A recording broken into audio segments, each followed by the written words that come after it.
Wars means the destruction of one set of values, beliefs, and ways of life in favor of another.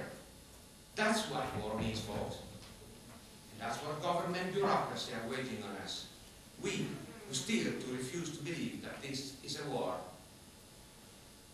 And unless you have enormous means, and in that case there will be no contest in the first place, the objection of the gentle pacifist that I don't want to be like them cannot apply either, unless you want to be slain. As repulsive as the thought might be, you must be and become like them to fight them, as they leave you no choice but to surrender. If you reject that, my strong recommendation today is that you just quit smoking, drinking, eating, and fighting, and enroll in the same obedience schools along with your dog because you need it soon.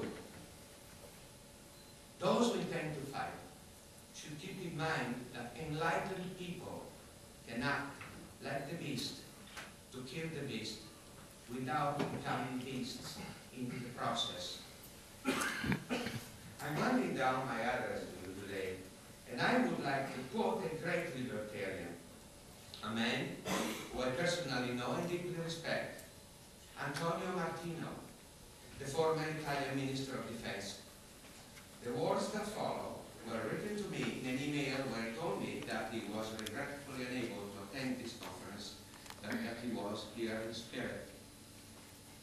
I quote,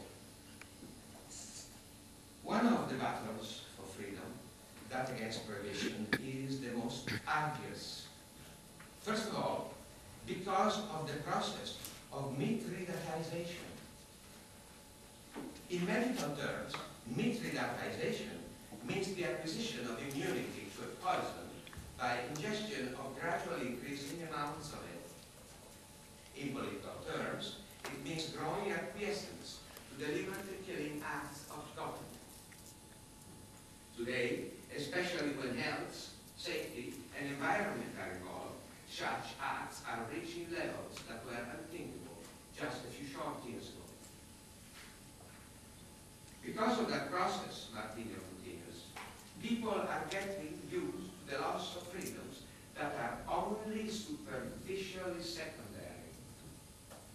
Secondly, it is happening because the prohibitionists seem reasonable, and that they clearly care for our health far more than we do.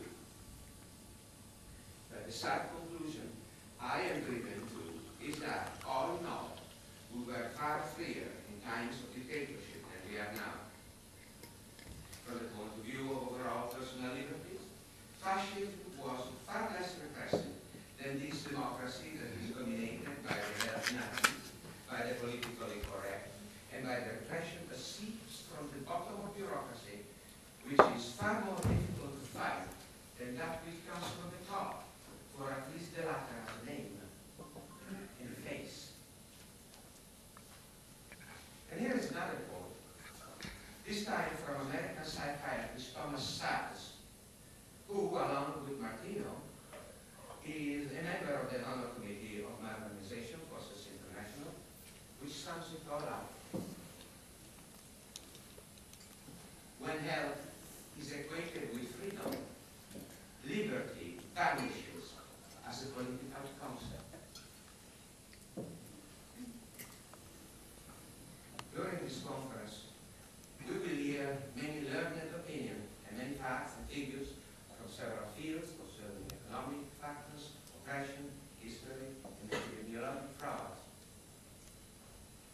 But the core point of this must be, I believe, the fundamental decision that each of you will have to make in the secrecy of your own heart, whether you want to sacrifice what it takes and submit to the strict discipline of coordinated actions to raise both our means and our voices until the murmurs become such a roar that no FCTC guideline can ignore it, no bureaucrat can refuse to deal with it, and we emerge to fight the beast that bureaucratic hell has become.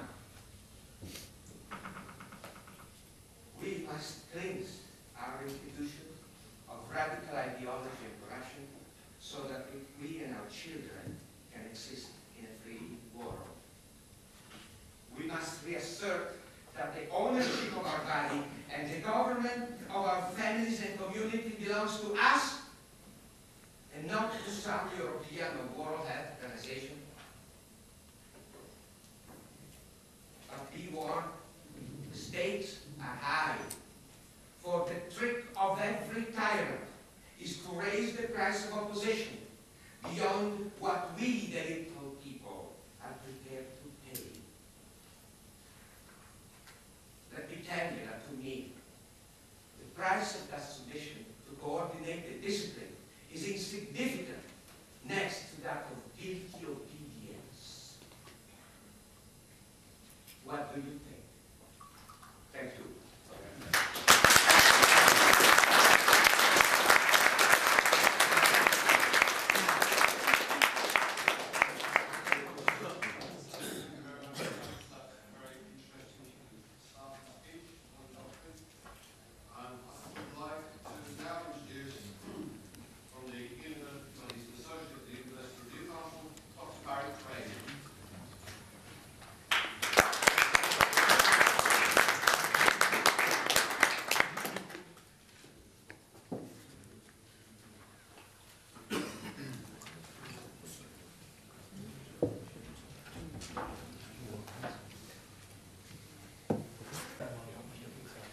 I'm an economist by training, and I think I've been invited because we've got an article in the current issue of the Journal of Economic Affairs, which originates in London, and on this editorial panel has many eminent economists, including Nobel laureates.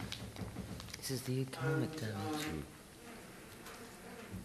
That article, as I say, is current.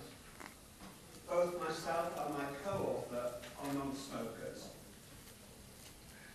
And as economists, we're interested in economic freedoms, and the Institute of Economic Affairs believes that markets are the best way or the least imperfect way of achieving such freedoms. On this particular issue, we developed a model whereby owners and businesses have incentives to deal with smoking disputes between smokers and non-smokers. And we argue that prohibitions exert different effects on different businesses. Some will experience gains, others will experience losses, and still others no change at all.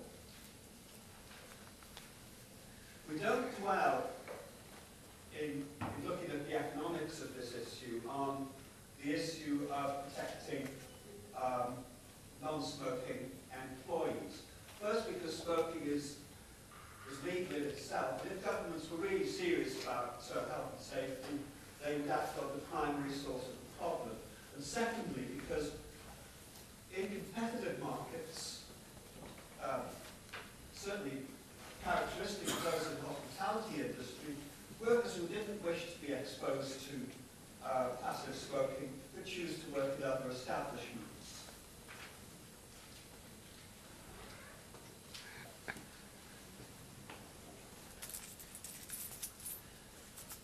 With the smoking ban,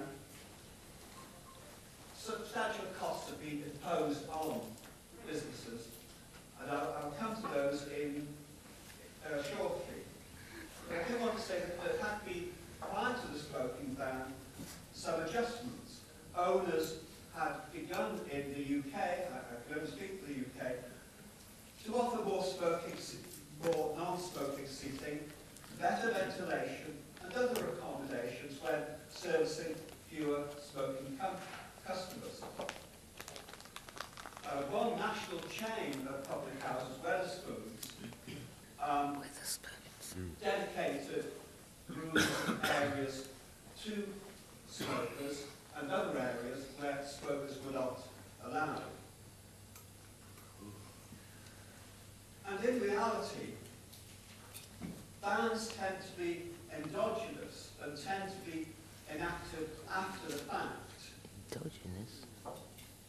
where private Indigenous. markets, small businesses have already allocated and dealt with the problem in order to keep their businesses viable. And the evidence does reveal a private market where, consistent with economic theory, as smokers dwindle in number, smokers will continue to lose ground to non-smokers in their fight for airspace within businesses.